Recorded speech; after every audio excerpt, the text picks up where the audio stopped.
consideran que este es el episodio más importante de la historia. Y puede que estén en lo cierto.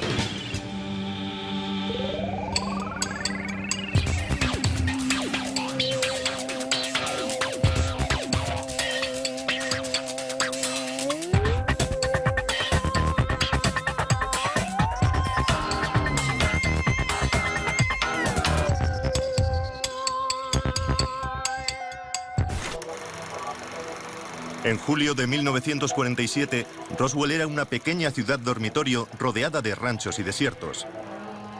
Albergaba además el 509 Escuadrón de Bombardeo, un grupo militar de élite.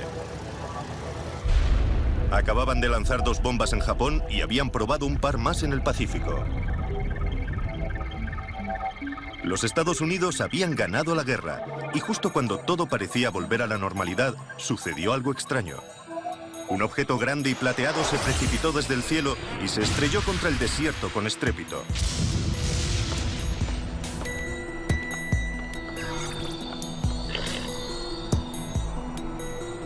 Un ranchero encontró partes de lo que quiera que fuese aquello e informó a la base aérea local.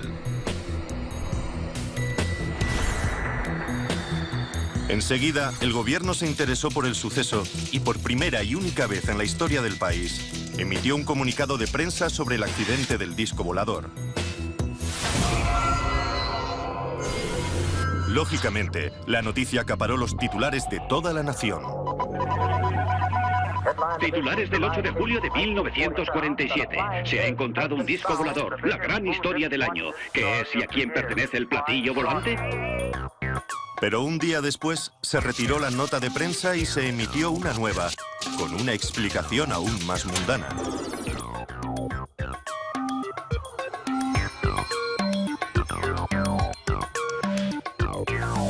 Precisamente, en esas 2 notas de prensa está todo el jugo de esta historia.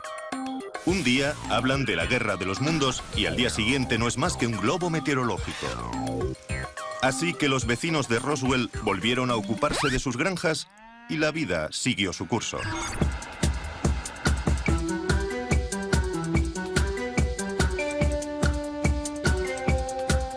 Aunque, claro está, aquello no fue el final. Algunos no se dieron por satisfechos.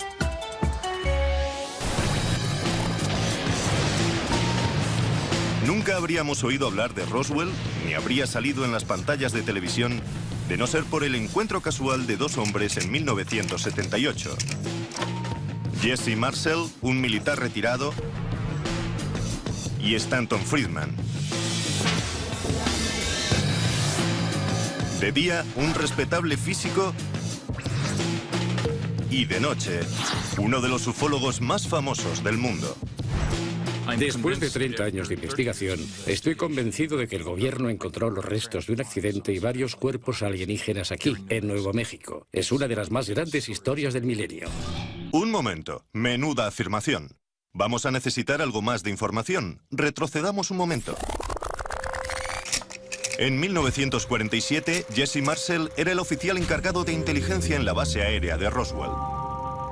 Cuando se destapó la noticia del accidente, Marcel fue el encargado de investigarlo. Antes de morir, le contó su historia a Friedman. La semilla estaba plantada. Había nacido la conspiración de Roswell. Hablé con Jesse por primera vez en el 78, antes de que salieran los libros y se montase todo el lío mediático. Los ufólogos no sabían nada de Roswell. Era una novedad. Estaba ahí. Existía, pero nadie lo conocía. Encontré una pieza de metal, o que al menos parecía de metal. No era flexible, pero era muy fina como un cigarrillo. Intenté hacer una muesca, pero no podía doblarla ni marcarla. Así que cogí un martillo y la golpeé. La coloqué en el suelo y la golpeé. Y el martillo rebotó en la pieza. Aquello no era ningún globo meteorológico, era una nave. ¿Qué clase de nave? No lo sé. No había motivos para que nadie mintiese en aquellas circunstancias. Si olvidamos el hecho de que estamos sugiriendo que el encargado de inteligencia del principal grupo militar de élite del mundo se inventó semejante historia, no tiene sentido. Friedman estaba enganchado y empezó a indagar en Roswell en busca de historias. Muchos de los testigos con los que habló ya han fallecido. Por suerte, las entrevistas se grabaron antes de que el tema se pusiera de moda. No sé qué era. Parecía un trozo de madera, pero no se podía quemar. No podía cortarla con la navaja. Había un trocito de material que podías enrollar y volvía a quedarse plano. No se arrugaba. Roswell empezaba a resultar interesante. Había sucedido algo extraño. La pregunta es, ¿qué? ¿Y por qué Roswell? Se ve que los extraterrestres no pueden resistirse a la combinación de armas nucleares, los cohetes gigantes y los radares.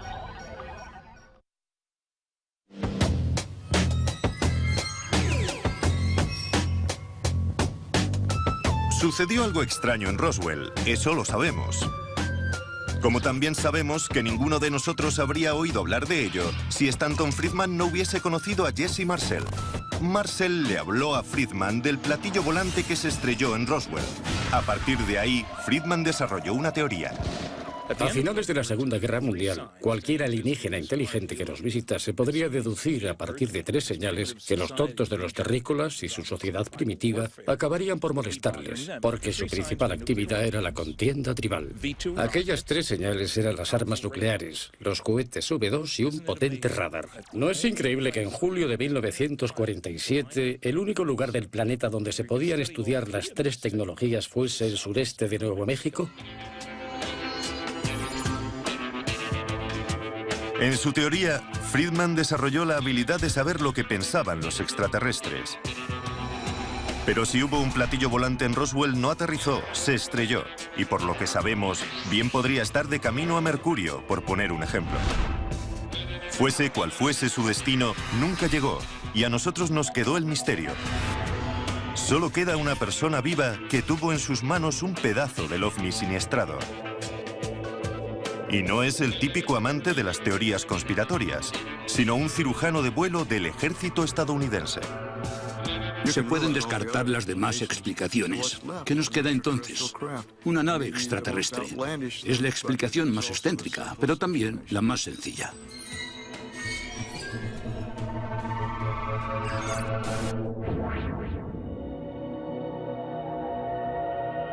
Por suerte para nosotros, antes de regresar al hangar 84 con trozos del disco siniestrado, Jesse Marcel se detuvo en su casa para enseñárselo a su esposa y a su hijo, Jesse Marcel Jr. Jamás olvidaré aquella noche de julio en Roswell porque fue única. Marcó un antes y un después en mi vida, antes y después del evento. Era la 1 o las 2 de la mañana y estaba profundamente dormido. Mi padre entró en mi dormitorio y me despertó. Me dijo, ven aquí, Jesse, quiero enseñarte algo. Estaba entusiasmado y mi padre no era muy dado a ello, así que me resultó extraño. Me di cuenta de que fuera lo que fuese, era muy importante. Fue a despertar a mi madre y colocó unos restos en el suelo de la cocina. Nos dijo, esto es material de un platillo volante. Luego había una especie de fragmentos de viga en I y en la superficie tenían lo que parecían jeroglíficos. Y pensé, ¿qué es esto? Marcel y su padre mandaron recrear aquellos trozos tal y como los recordaban para poder enseñar al mundo lo que vieron aquella noche. En la cara interna de esta vigueta están los símbolos. El que mejor recuerdo es el que había en un extremo, porque pude asociarlo con objetos que conocía, como una foca haciendo equilibrios con una pelota en el morro. Pero el significado de estos símbolos escapa a mí débilmente. A lo mejor dice, no tires de la cadena con gravedad cero o algo así. Los observamos durante 10 o 15 minutos. Mi padre insistía en que lo recordase como si fuese a recordarlo durante el resto de mi vida. Y caray, casi 60 años después sigue ahí.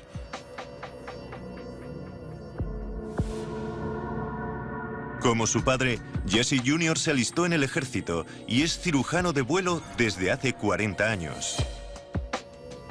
Este año solo tiene 2 semanas de vacaciones y ha decidido venir a Roswell a seguir los pasos de su padre. Fue aquí, al hangar 84, donde su padre trajo aquellos restos. Por lo que cuenta Jesse, los militares cambiaron rápidamente los restos por otros para burlar a los reporteros. He visto fotografías de mi padre arrodillado junto a unos restos en el suelo del despacho del general Ramey. También aparece el general Dubose. Pero al observar aquel material del suelo pensé, un momento, esto no es lo que vimos en Roswell en el suelo de la cocina. Mi padre me dijo que puede que parte de los restos fuesen originales, pero la mayoría habían sido reemplazados. Por lo que deduzco, a usted no le cabe duda de que la historia del globo fue una tapadera. En absoluto. Sabíamos que la historia era una tapadera, pero la utilizamos para persuadir la curiosidad de la prensa. Supongamos por un momento que sí, se estrelló un ovni en Roswell. ¿Por qué querría encubrirlo el gobierno?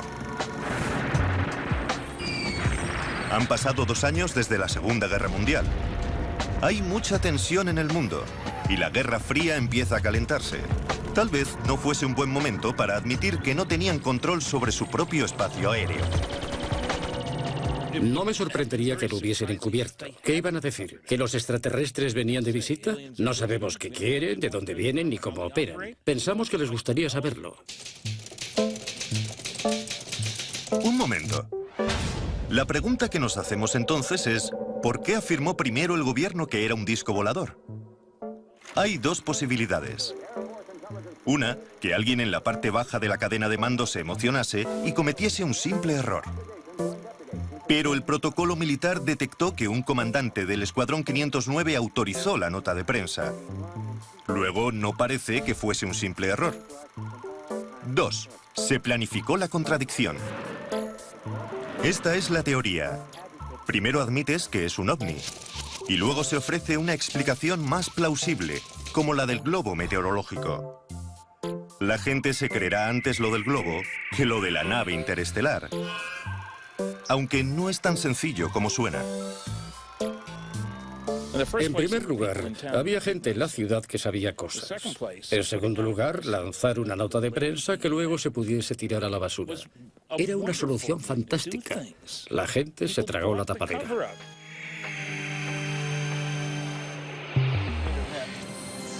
Indagando en Roswell, Stan había desenterrado una historia de lo más jugosa. Es un placer conocerle. Lo mismo digo, Becky. A Roswell llegaron oleadas de ufólogos de todos los rincones como abejas atraídas por la miel. Y todos tenían una opinión. Dave Thomas es físico y matemático, además de presidente de un grupo llamado Nuevos Mexicanos para la Ciencia y la Razón. En ciencia decimos que las afirmaciones extraordinarias requieren pruebas extraordinarias. Y si queremos que alguien crea algo tan extraordinario como que los extraterrestres han surcado el espacio hasta llegar a la Tierra, se necesita algo mejor que unas fotos desenfocadas. Se necesita una prueba física de verdad. Lo mejor sería una gota de sangre alienígena. Eso sería más importante que la teoría de Darwin. No se podría saciar el entusiasmo científico por tal historia. Y no ha sido el caso, porque los extraterrestres todavía no nos han visitado. Puede que suceda algún día, pero todavía no ha pasado. Entonces, ¿cómo se explica esto?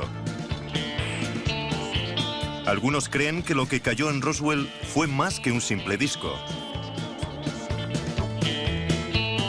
Tom Carey y Don Smith son expertos ufólogos.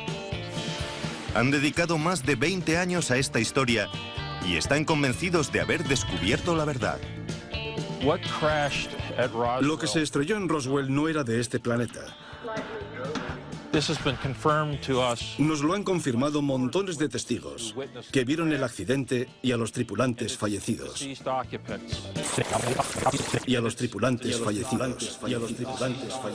¿Extraterrestres de verdad muertos? Esto se pone interesante. Creemos que se encontraron 5, 6 o 7 cuerpos en 3 lugares distintos. Hasta hace unos años no supimos que Mac Brassen, que encontró los restos siniestrados originales, también encontró los cuerpos en una zona a pocos kilómetros del campo de escombros. ¿Cómo lo saben? Tom y Don hablaron con testigos y con sus hijas, hermanos y nietos. Todos describieron cosas extrañas pero similares. Creo que aunque solo sea por la coherencia en las afirmaciones de los testigos, hablamos incluso con un oficial retirado que comentó: os aseguro que no eran de Texas.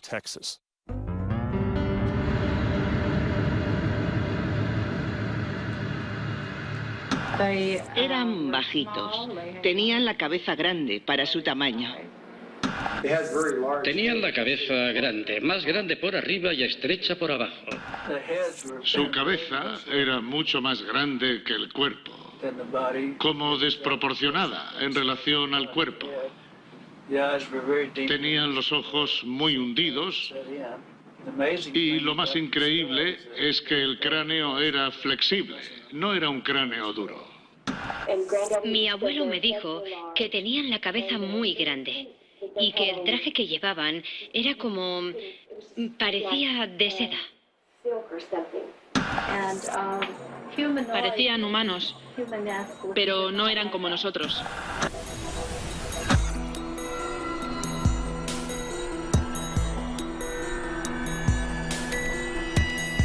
Debemos admitir que es raro. ¿Por qué iban a contar la misma historia unas personas que no guardaban relación alguna entre sí?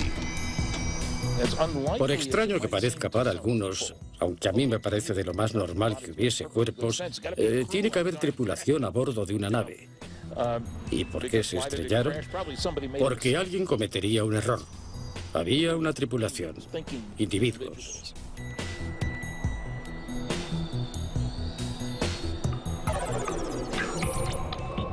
Imagine que realmente ha visto una forma de vida alienígena. ¿Por qué esperar 30 años para contarlo? Yo diría que es una historia tremenda como para callársela, a menos que le hubiesen amenazado.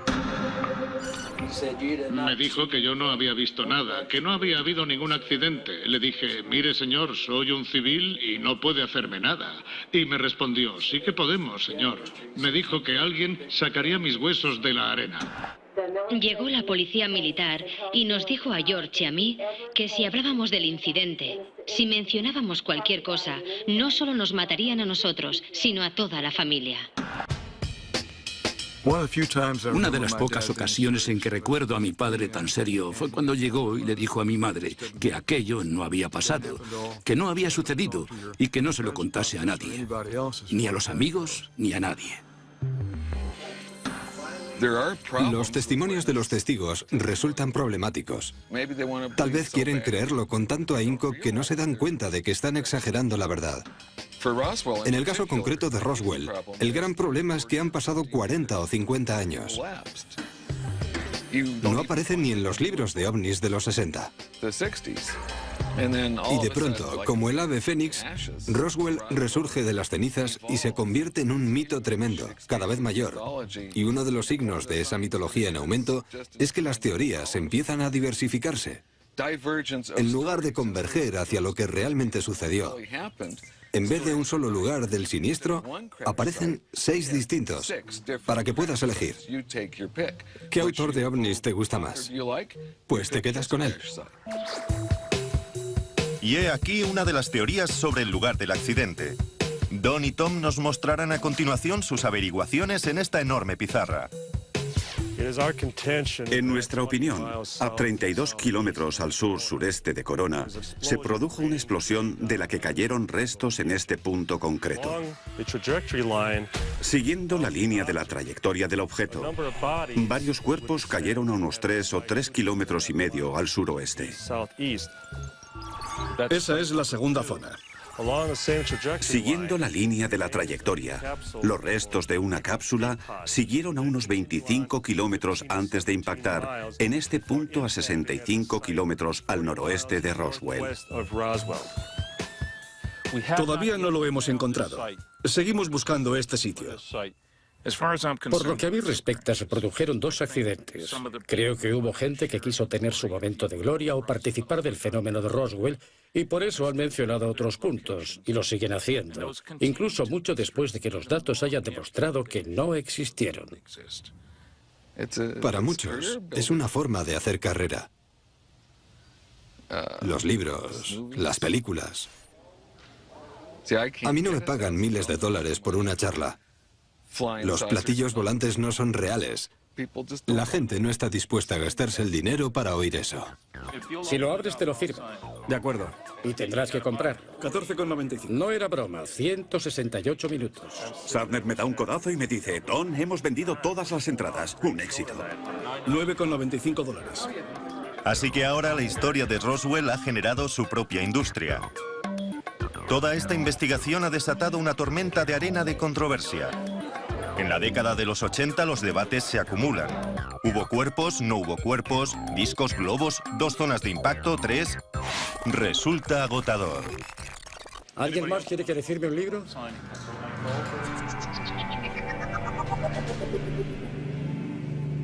Pero entonces sucedió algo realmente sorprendente. A principios de los 90, el gobernador de Nuevo México está tan desbordado por las llamadas que solicita a las fuerzas aéreas que expliquen lo sucedido en Roswell. ¿Y saben qué? El gobierno respondió. Hechos y ficción en el desierto de Nuevo México no es precisamente una lectura ligera. Tras invertir miles de dólares y emplear a 30 agencias gubernamentales durante 2 años, las fuerzas aéreas terminaron un informe de 975 páginas donde se afirma que lo que realmente impactó en Roswell fue un proyecto secreto llamado Mogul.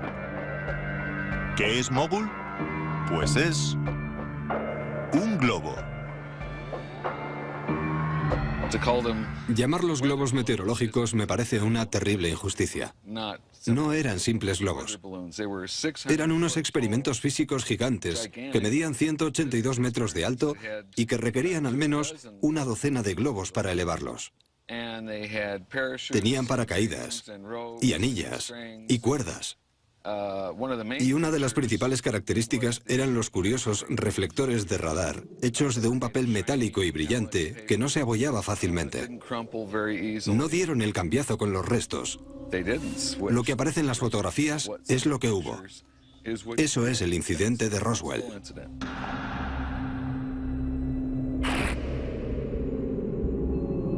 ¿Podría ser así de sencillo? ¿Decía el gobierno la verdad? ¿Por qué necesitaron entonces otras 300 páginas del informe para explicar los símbolos?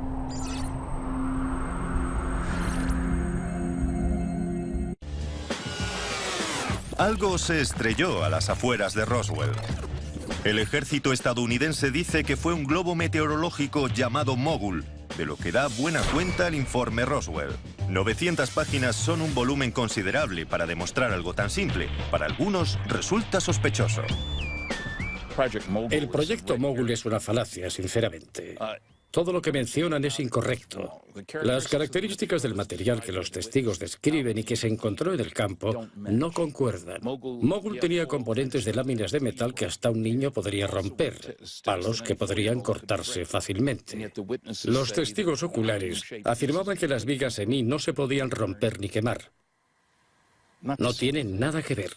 Además, el proyecto Mogul era supuestamente secreto, súper secreto. Pero no había nada de secreto en la tecnología del globo, la radio y todas las historias que llevaba. El único secreto era el propósito. En la página 302, las fuerzas aéreas explican también los misteriosos símbolos de Jesse Marcel. Dicen que era cinta adhesiva con flores donada por una empresa de juguetes. El único testigo por el que podría responder es Charlie Moore, mi profesor de física, que lanzó aquellos objetos. Es un físico muy respetado Él vio en primera persona los reflectores de radar con aquellos curiosos símbolos que parecían extraterrestres. Habrá visto cientos y seguro que se preguntaba por qué aquel fabricante de juguetes ponía aquellos simbolitos en los reflectores del radar. Misterio resuelto. He visto parte de la cinta adhesiva y es mucho más ancha y más grande y en ella aparecen flores, no esta clase de símbolos. Yo puedo comparar una cosa y otra, y eso no es lo que vimos. Punto. Pues ya está todo aclarado. ¿Se acuerdan de esto? En el mejor de los casos sería una gota de sangre extraterrestre. Sangre alienígena. ¿Y si no solo fuese sangre, sino la cabeza de un extraterrestre? Y piernas. El ser entero. Cuidado con lo que desean. Puede hacerse realidad. El infame vídeo de la autopsia a un extraterrestre. Aquí es donde comenzó todo. Detrás de mí hay unas marcas que indican el supuesto lugar del accidente del OVNI, donde se encontraron 3 cuerpos alienígenas en 1947.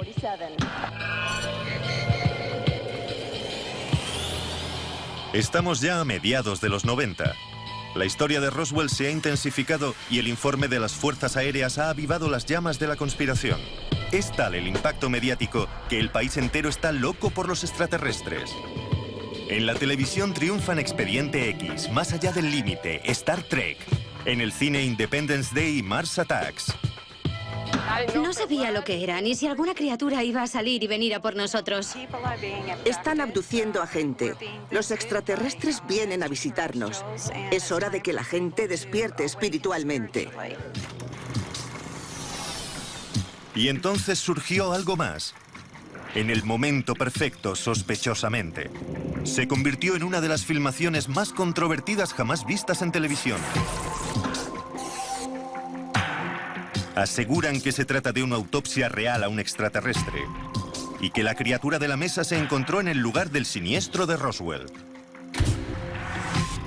Un inglés, de nombre Ray Santilli, afirmó que descubrió esta filmación supuestamente auténtica de manos de un cámara militar en Florida. Al percatarse de la conmoción que provocaría, Ray busca un comprador. Es así como aparece Bob Kiviat, un productor de programas paranormales de Los Ángeles con una larga trayectoria. Cuando empecé a hablar con la oficina de Ray Santilli en Inglaterra, era obvio que Ray esperaba y confiaba en que alguien como yo, con experiencia en televisión y asuntos relacionados con los ovnis, contactase con él. Por lo que a mí respecta, su afirmación de que tenía una filmación del evento de Roswell, de la autopsia de las criaturas, sonaba demasiado bien para ser verdad. Bastante intrigado, Bob Kiviat subió a bordo de un avión rumbo a Inglaterra para descubrir si la filmación estaba a la altura de tanto revuelo. Ray Santilli sacó una cinta, la metió en una máquina y me quedé boquiabierto.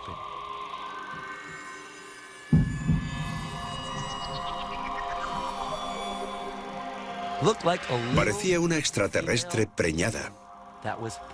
Enseguida mi mente se puso a elucubrar toda clase de ideas disparatadas. Parecía una película de ciencia ficción. La escena se va desarrollando poco a poco, y el resto es historia. Vi la cinta completa de la autopsia de aquella criatura, lo que ahora todos conocemos como la autopsia del alienígena. No podía cerrar la boca. No me lo creía, no sé si dije algo. Puede que dijera, sensacional, increíble. Parecía potencialmente auténtico.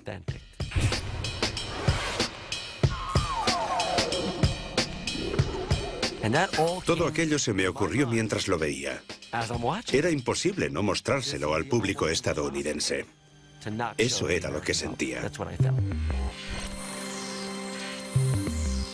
Se ha dicho de todo sobre la autenticidad de la filmación de la autopsia. Pero, ¿cómo averiguar la verdad? Empecemos por observar la habitación. Se supone que es una sala médica de Texas. Y bien podría serlo. El reloj de la pared es un modelo de General Electric que ya se fabricaba en 1947. El teléfono es un Bell bastante común, también auténtico en esa época. El instrumental, correcto. La mesa, correcta. Bien, la habitación parece normal. ¿Y los doctores? Es cierto que las autopsias no suelen realizarse con trajes anticontaminación, pero tratándose de una criatura del espacio exterior, más vale prevenir que curar. Aunque resulta muy práctico que todos tengan el rostro cubierto, incluida la persona que observa tras el cristal. Los gérmenes alienígenas deben ser muy potentes. Observemos el procedimiento propiamente dicho. Una de las primeras cosas que se aprende en la escuela de medicina es a coger unas tijeras. La punta debe sujetarse siempre con el índice de la otra mano. No se cogen las tijeras como si fuésemos un sastre, que es justo como el supuesto patólogo las sostiene. La calidad de la piel también resulta extraña. Normalmente la piel se retrae al cortarla, pero no aquí. Más que piel, parece goma. Pero hay una cuestión aún más importante. Todos los seres de este planeta hemos evolucionado a partir de un organismo unicelular. Y en la Tierra, algunos seres son así, otros así o así.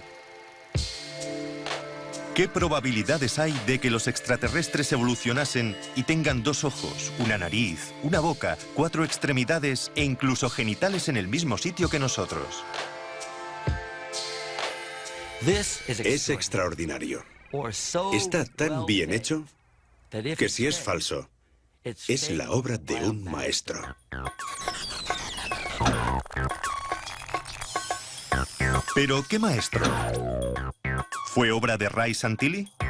¿O acaso de un equipo de efectos especiales? ¿O del misterioso cámara? Tal vez nunca lo sepamos, porque cuando Bob Kiviat le compró a Ray la filmación, tuvo que pagar un precio. El cámara permanecería en el anonimato. Nadie volverá a contactar con él. No puedo entrevistarlo. No tengo garantías de que llegue a conocerlo como parte del documental para Fox. Y lo mejor es que aquel cámara vendió aquella filmación para pagarle la boda a su hija.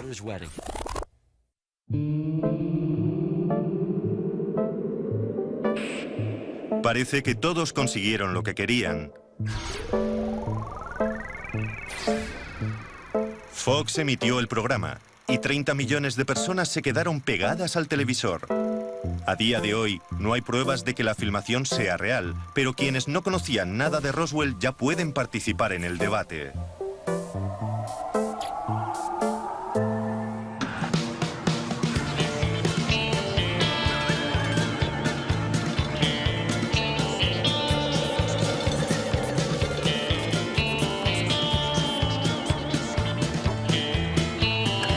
Mira esos ovnis, que los has perdido, ya ha salido.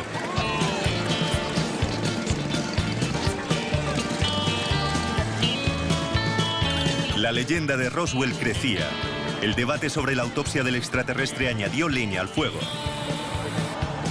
¡Viva Roswell! El país entero está obsesionado con los alienígenas. Con tantas historias sobre marcianos, cabría esperar que las fuerzas aéreas no quisieran ni acercarse a Roswell. Ya lo habían explicado todo. Era un globo meteorológico, ¿no? Y en 1997, las fuerzas aéreas redactaron otro informe de 300 páginas. Se llamaba el Informe Roswell Caso Cerrado. El objetivo de ese caso cerrado era explicar los cuerpos alienígenas que habían visto los testigos. Otra sencilla explicación: maniquíes de pruebas para accidentes.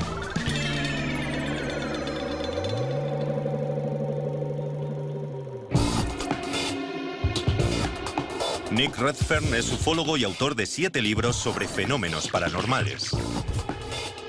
Cuando apareció la teoría de los maniquíes de pruebas, enseguida se formó una opinión. Roswell sigue desafiando las explicaciones y precisamente por eso el misterio perdura. La gente dice, puede que se estrellase un ovni, a lo mejor fue un globo mogul o los maniquíes de pruebas. Y entonces se preguntan, con razón, si no sería todo un error para cubrir el globo meteorológico. Yo personalmente no me trago esa teoría y me parece sospechoso que el propio gobierno haya desarrollado teorías tan dispares. ¿Por qué lanzarían las Fuerzas Armadas maniquíes de prueba en medio del desierto? Para probar asientos de eyección a gran altitud. Suena razonable. El único problema es que esta práctica no comenzó a emplearse hasta 1953. De 1953 al año 47 van 6 años. Los maniquíes tendrían que haber viajado en el tiempo, lo cual es absurdo. En segundo lugar, los maniquíes deberían tener la misma altura y peso que los pilotos. Los testigos nos han dicho que medían 1 metro o metro y pico. El color se describe entre verde rosáceo y verde grisáceo. Ojos sesgados. Sin nariz. Solo 2 pequeños orificios. Una rayita en forma de boca. 2 pequeños agujeros por oreja. Sin pelo y con la cabeza en forma de huevo invertido. No discrepamos con los testigos, sino más bien con las fuerzas aéreas. Decían que eran maniquíes de madera. Y según nuestros testigos, se recuperaron seres vivos. Independientemente de si la gente vio maniquíes de pruebas o alienígenas, la cuestión es: ¿por qué las Fuerzas Armadas invierten tanto tiempo y dinero en desacreditar el supuesto hallazgo de cuerpos alienígenas? Es fácil decir que cuando algo se niega con tanto ahínco, parece verdad. No hay constancia de otros casos en los que hayan invertido tanto tiempo, dinero, esfuerzo, energía y mentiras. Creo que son conscientes de que si el público se cree lo de Roswell, serán acusados de mentir, de distorsionar y encubrir la verdad. Y hay gente que no quiere oír eso. De acuerdo. Algunas personas quieren creer en el incidente de Roswell porque es una teoría de la conspiración. Y cuando se lanzan estas teorías, se retroalimentan. Y al tratar de refutarlas, lo que se hace es añadir más leña al fuego. Creo que forma parte del juego. A la gente le encanta tirar del ovillo. Y es una historia, digamos, atractiva. Aquí llega el extraterrestre más creíble, el número 8. Roswell es la meca del movimiento ovni. No cabe duda de que las fuerzas aéreas han contribuido a avivar las llamas de quienes hablan de teorías conspiratorias. ¿Pero acaso eso nos permite comprender mejor qué sucedió realmente? Por desgracia, no. Y puede que esa sea la cuestión. Sospecho que tal vez algunas de las historias y teorías contrapuestas se han lanzado o se han tapado. Se hicieron a propósito, simplemente para confundirnos. ¿Y si todo el debate sobre discos, globos, mogul, símbolos en cinta adhesiva, cuerpos y maniquíes hubiese sido deliberado? Si distraemos al público con extraterrestres, será más fácil ocultar la verdad. Volvamos al principio. Recordemos dónde empezamos.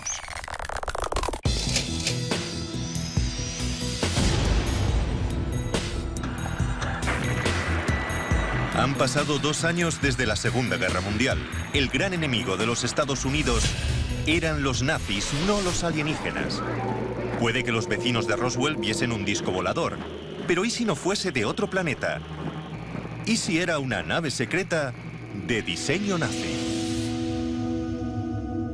Uno de los rumores que ha circulado durante muchos años es el hecho de que los nazis estaban intentando desarrollar vehículos similares a los platillos volantes. Muchos de esos rumores y de esas historias se han descartado, tildándolos de engaños, leyendas y de historias de amigos. Y muchas veces con razón.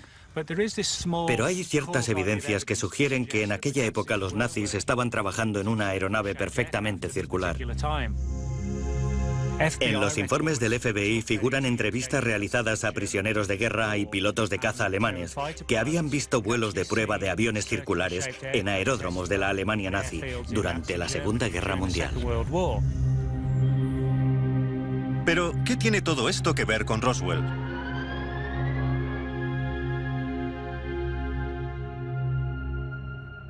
Los mismos científicos que puede que realizaran vuelos de prueba con estas naves en forma de platillo fueron traídos secretamente a Estados Unidos bajo el inofensivo nombre en clave de Operación Paperclip.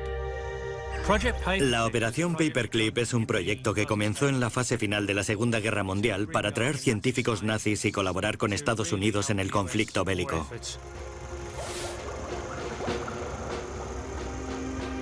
Obviamente, al término de la Segunda Guerra Mundial quedó claro que los rusos serían el siguiente gran enemigo. Con la derrota nazi, el plan consistía en extraer el mayor número posible de científicos nazis antes de que los soviéticos les pusieran la mano encima. ¿Y adivinan a dónde los llevaron? Al sureste de Nuevo México. ¿El ovni de Roswell era realmente un platillo nazi?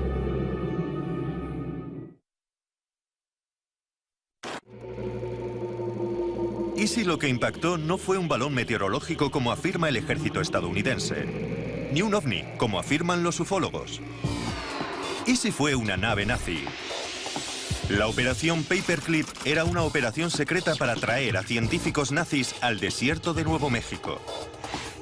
Uno de los principales motivos por los que la Operación Paperclip era clasificada y se consideró controvertida es porque muchos de los científicos que trajeron no eran solo científicos alemanes a los que los nazis habían obligado a trabajar para ellos.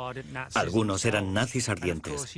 Y lógicamente, el hecho de emplear a la élite científica nazi a finales de la Segunda Guerra Mundial era algo que muchos no solo considerarían controvertido, sino inapropiado.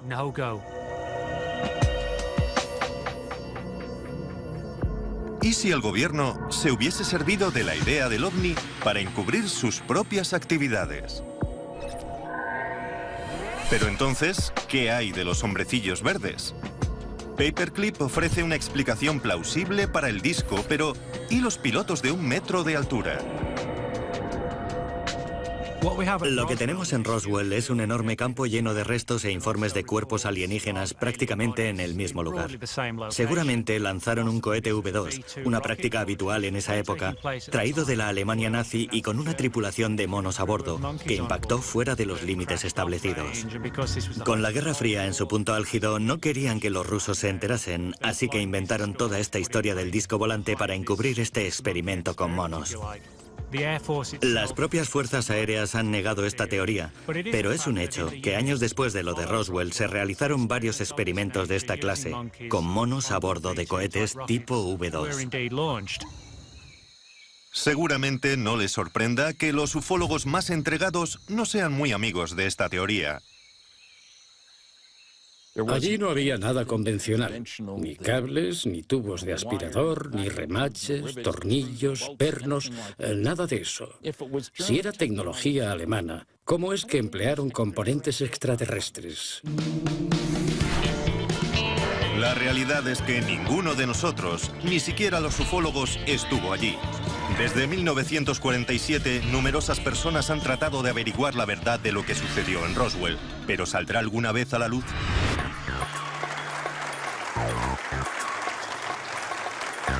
¿Cómo podría clasificarse? Toda la escena política se ha convertido en un combate de lucha libre. No era más que un estúpido globo que puedes... En cierto modo, ni siquiera importa si llegaron a aterrizar los extraterrestres. Roswell prospera y nada evitará que los creyentes sigan creyendo. Nos limitábamos a seguir los hechos allá donde nos llevasen las pruebas. Extraños restos. No voy a... A menudo nos preguntan de dónde venían. ¿Qué hacían aquí? Y cómo una nave espacial, que supuestamente habría cruzado galaxias o sistemas solares, podría haberse estrellado. Mi respuesta es sencilla. No lo sé, pero pasó. Es un tema verdaderamente apasionante y lo que realmente me motiva es la respuesta del público. Sí, tengo mis críticas dentro de la ufología, pero si descubres algo nuevo, tienes la responsabilidad de hablar de ello, y eso hago, hablar. Creo que lo único que podría convencer a personas como Stanton Friedman y todos los que creen en ovnis de verdad sería que llegasen los extraterrestres, aterrizasen en el jardín de la Casa Blanca, dijeran Klaatu Barada Nikto y añadieran, mirad, no tenemos nada que ver con Roswell.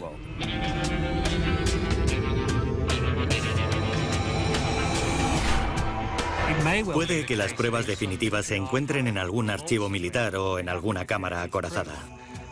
Y tanto si sale a la luz como si no, seguiré creyendo que en Roswell se produjo un acontecimiento de gran importancia y muy controvertido. Incluso si hay una explicación racional, aún debemos enfrentarnos a un gran problema: el testimonio del pueblo de Roswell. No era un avión derribado, ni un globo meteorológico, ni un globo móvil, ni ningún dispositivo secreto de los nazis, los rusos o quien sea. No era nuestro. Aquello vino de otro lugar. Si creen que la leyenda de Roswell no es más que una sarta de mentiras, entonces significa que todas aquellas personas estaban muy equivocadas o mentían. Todas y cada una de ellas. Una afirmación muy dura. Pero a fin de cuentas, ustedes deciden.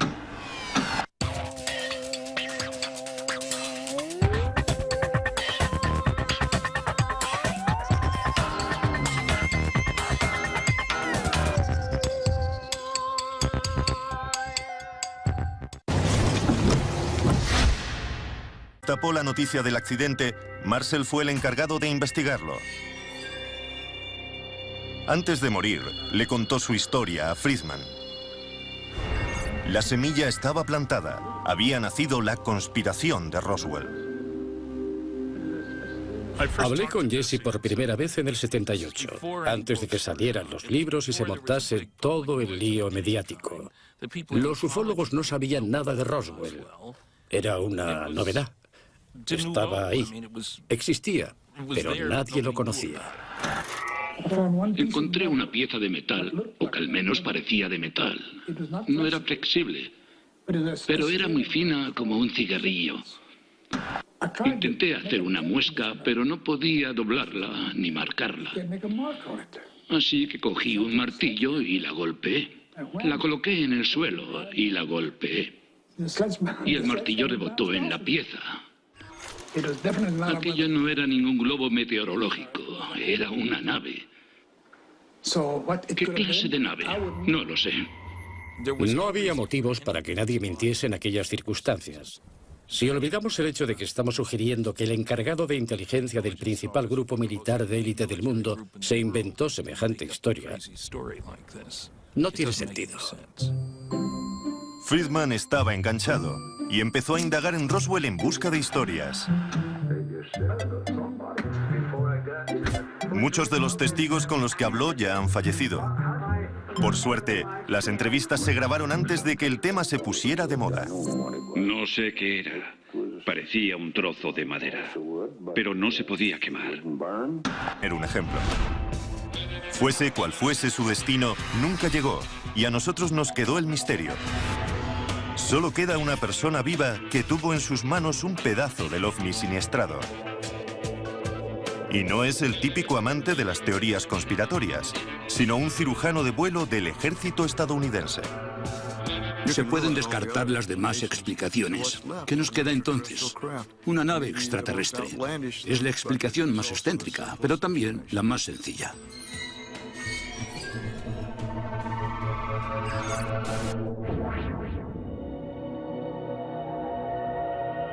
Por suerte para nosotros, antes de regresar al hangar 84 con trozos del disco siniestrado, Jesse Marcel se detuvo en su casa para enseñárselo a su esposa y a su hijo, Jesse Marcel Jr.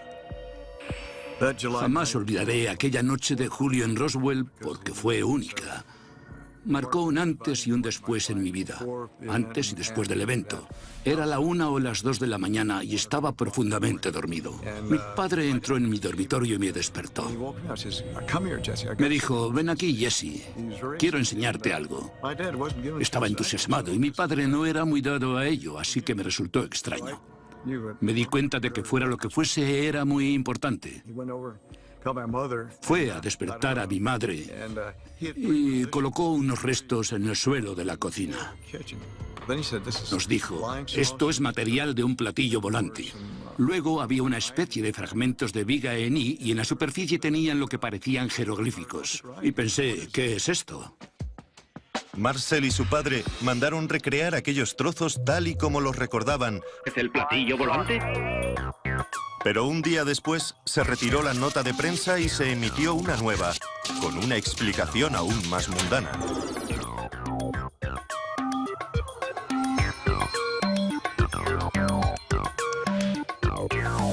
Precisamente, en esas dos notas de prensa está todo el jugo de esta historia.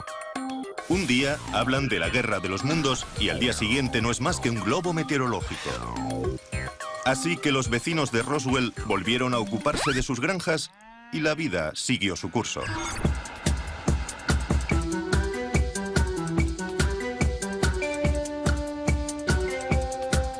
Aunque, claro está, aquello no fue el final. Algunos no se dieron por satisfechos.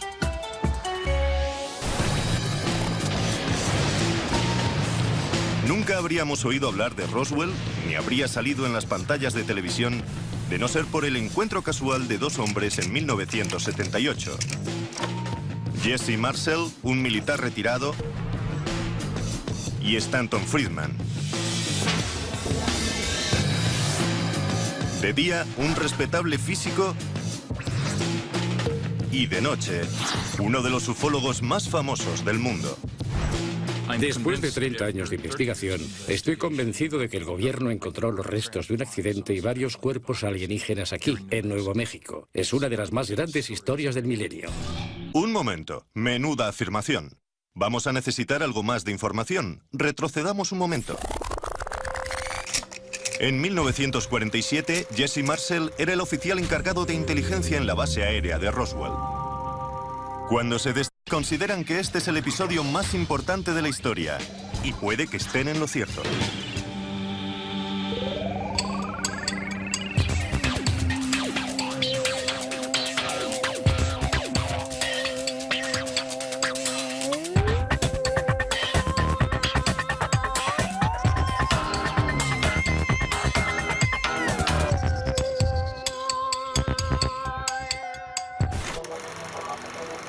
En julio de 1947, Roswell era una pequeña ciudad dormitorio rodeada de ranchos y desiertos. Albergaba además el 509 Escuadrón de Bombardeo, un grupo militar de élite. Acababan de lanzar 2 bombas en Japón y habían probado un par más en el Pacífico.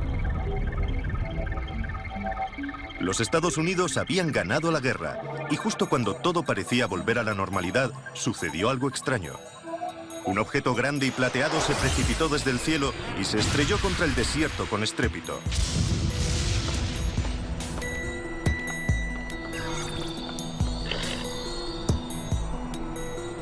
Un ranchero encontró partes de lo que quiera que fuese aquello e informó a la base aérea local.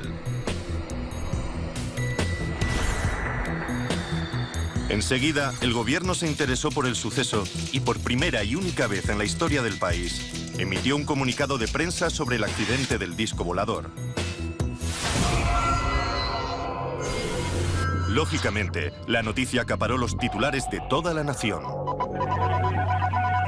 Titulares del 8 de julio de 1947. Se ha encontrado un disco volador, la gran historia del año. ¿Qué es y a quién pertenece? No podía cortarla con la navaja.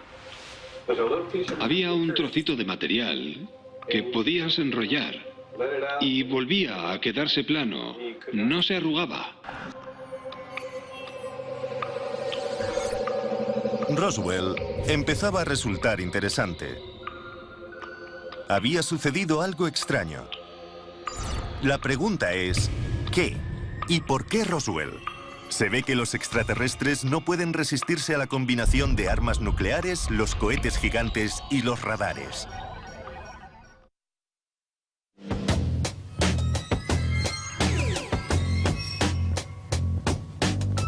Sucedió algo extraño en Roswell, eso lo sabemos. Como también sabemos que ninguno de nosotros habría oído hablar de ello si Stanton Friedman no hubiese conocido a Jesse Marcel. Marcel le habló a Friedman del platillo volante que se estrelló en Roswell. A partir de ahí, Friedman desarrolló una teoría. A finales de la Segunda Guerra Mundial, cualquier alienígena inteligente que nos visitase podría deducir a partir de 3 señales que los tontos de los terrícolas y su sociedad primitiva acabarían por molestarles, porque su principal actividad era la contienda tribal. Aquellas 3 señales eran las armas nucleares, los cohetes V2 y un potente radar. ¿No es increíble que en julio de 1947 el único lugar del planeta donde se podían estudiar las 3 tecnologías fuese el sureste de Nuevo México? En su teoría, Friedman desarrolló la habilidad de saber lo que pensaban los extraterrestres. Pero si hubo un platillo volante en Roswell, no aterrizó, se estrelló. Y por lo que sabemos, bien podría estar de camino a Mercurio, por poner